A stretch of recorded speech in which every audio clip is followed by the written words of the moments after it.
Haleluya, puji Tuhan, salam sejahtera bagi kita semua, keluarga besar GPDI LCD Magelang. Kita bersyukur kepada Tuhan, hari ini kita kembali menikmati kebenaran firman-Nya. Dan judul renungan pada hari ini adalah marilah.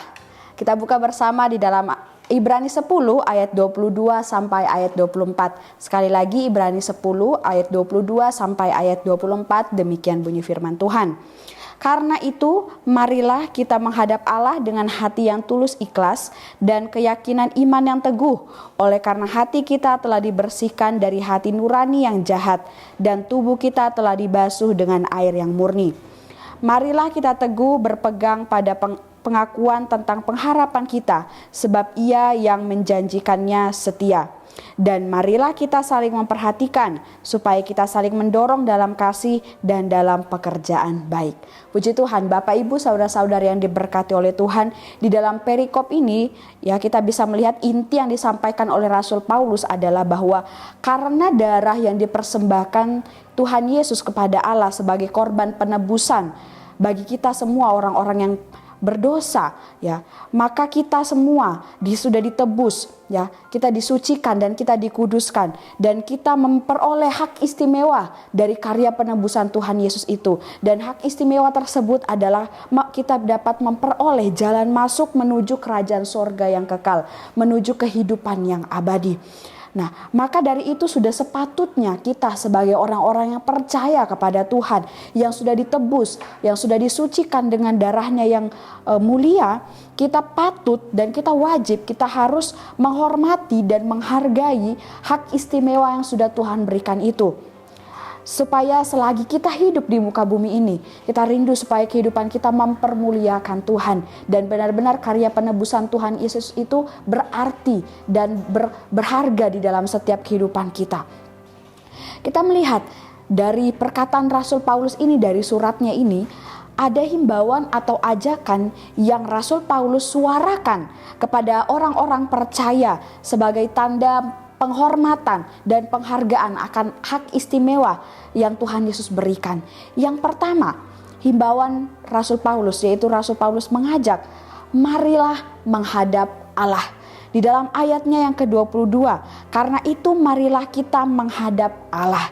Rasul Paulus juga mengatakan bahwa menghadap Allah tidak hanya sekedar kita datang, ya, tetapi Rasul Paulus menyampaikan bagaimana sikap yang benar ketika kita menghadap Allah. Yang pertama yaitu adalah dengan hati yang tulus ikhlas. Tuhan Yesus telah membersihkan hati nurani kita dari segala sesuatu yang jahat, dari segala sesuatu yang dapat merusak persekutuan kita dengan Dia. Oleh penebusannya, yaitu melalui darahnya yang suci, yang juga sudah menyucikan setiap kehidupan kita.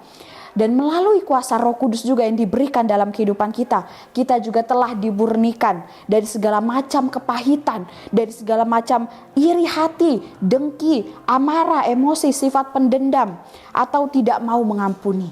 Ya, kita sudah dibersihkan dari semuanya itu. Oleh sebab itu kita harus datang kepada Tuhan dengan hati yang sungguh-sungguh menyembah Tuhan, dengan hati yang sungguh-sungguh mengasihi Tuhan, sehingga ketika kita datang kepada Tuhan, ketika kita menghadap Tuhan, kita benar-benar merasakan Dia dalam kehidupan kita, dan kita akan terus mengalami ya kasih Tuhan yang luar biasa, karena kita pun ingat bahwa Allah yang sudah menebus setiap dosa-dosa kita ketika kita datang menghadap kepadanya. Kemudian bagaimana sikap yang benar ketika menghadap Allah? Yang Rasul Paulus sampaikan adalah dengan keyakinan iman yang teguh. Keberanian kita ketika kita datang kepada Tuhan bukan karena kita baik dan layak, tetapi semata-mata hanya karena kasih anugerahnya, karena kemurahan Tuhan bagi kita, sehingga kita dilayakkan untuk dapat menghadap Tuhan, untuk dapat bertemu dengan Tuhan, dapat beribadah, bersekutu dengan Dia. Kembali lagi, itu semua terjadi karena kita sudah dibersihkan dan disucikan dengan air yang murni, dengan Roh Kudus, dengan darah Tuhan Yesus yang mulia yang sudah yang tercurah di atas kayu salib bagi kita semua. Jadi jika kita berani, jika kita layak untuk dapat menghadap Tuhan, itu menandakan kita memiliki keyakinan iman yang teguh kepada Tuhan, sehingga kita senantiasa rindu untuk selalu bersekutu dengan Tuhan, sehingga kita rindu untuk selalu datang kepadanya. Kita yakin bahwa kehadiran kita di hadapan Tuhan itu akan menyenangkan hatinya. Karena apa? Karena kita datang dengan keyakinan iman yang teguh. Kita percaya bahwa Allah yang kita sembah adalah Allah yang luar biasa, yang akan menerima setiap penyembahan kita. Itulah yang disampaikan Rasul Paulus. Marilah menghadap Tuhan dengan hati yang tulus ikhlas, dan juga dengan keyakinan iman yang teguh. Kita datang dengan sepenuh hati kita, dan kita juga datang dengan keyakinan kita kepada Tuhan, karena kita sungguh-sungguh percaya dan mengasihi Dia. Kemudian ajakan atau himbauan kedua yang disampaikan oleh Rasul Paulus adalah marilah teguh berpegang. Di dalam ayatnya yang ke-23, marilah kita teguh berpegang pada pengakuan tentang pengharapan kita, sebab Ia yang menjanjikannya setia. Teguh berpegang pada pengakuan pengharapan kita akan Tuhan Yesus Kristus. Pengharapan adalah ketika kita tetap percaya terhadap sesuatu yang kita rindukan atau yang kita impikan, bahwa hal itu pasti akan terjadi dalam setiap kehidupan kita. Ya, suatu saat nanti kita yakin bahwa itu akan terjadi. Itu adalah pengharapan. Dan ketahuilah Bapak Ibu saudara-saudari yang diberkati oleh Tuhan, bahwa Tuhan tidak pernah terlalu cepat dan tidak pernah terlalu lambat, ya. Asal kita tetap tekun berpegang pada pengakuan pengharapan kita kepada Tuhan, maka Tuhan pun akan mengerjakan bagiannya, sebab Ia adalah Allah yang setia. Mazmur 12 ayat yang ke-7 firman Tuhan berkata, janji Tuhan adalah janji yang murni, bagaikan perak yang teruji 7 kali dimurnikan dalam dapur peleburan di tanah. Saat menantikan janji Allah, kita harus benar-benar berpegang teguh kepada pengakuan pengharapan kita kepada Tuhan. Dan ketika kita menantikan janji Allah pun, kita juga harus memperkatakan apa yang Allah janjikan itu. Ini adalah bentuk pengakuan untuk membangkitkan iman kita. Jadi saat kita mengharapkan sesuatu daripada Tuhan, kita berharap akan mujizatnya. Itu pun yang juga harus kita perkatakan dalam kehidupan kita sehari-hari. Melalui doa kita, melalui ucapan kita sehari-hari, kita yakini bahwa Allah akan bekerja dalam kehidupan kita. Itu adalah kita berpegang teguh kepada pengakuan akan pengharapan kepada Kristus.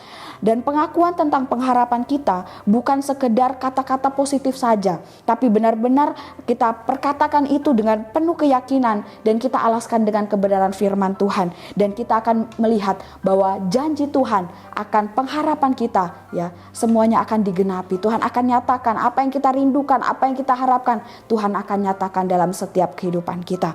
Kemudian ajakan atau himbauan dari Rasul Paulus yang ketiga adalah marilah saling memperhatikan. Di dalam ayat yang ke-24, dan marilah kita saling memperhatikan supaya kita saling mendorong dalam kasih dan dalam pekerjaan baik. Kita sebagai orang-orang yang percaya kepada Tuhan harus saling memperhatikan dan saling mempedulikan sesama, apalagi khususnya sebagai umat-umat Tuhan, sesama umat Tuhan, dengan kesungguhan hati, dengan ketulusan hati. Dalam ayat ini dikatakan bahwa tujuan dari saling memperhatikan adalah supaya kita dapat saling mendorong dalam kasih dan dalam pekerjaan yang baik. Kita tahu bersama bahwa kasih adalah hukum terutama yang harus kita penuhi dalam setiap kehidupan kita. Jika kita bisa membawa sesama kita untuk melakukan kasih, ya, kita bisa mendorong mereka untuk melakukan kasih dan pekerjaan baik. Itu tandanya kita sudah berhasil mempraktekkan hal itu terlebih dahulu. Kita sudah berhasil hidup dalam kasih dan dalam pekerjaan yang baik, sehingga kita akhirnya bisa membawa sesama kita untuk juga melakukan kasih dan pekerjaan yang baik.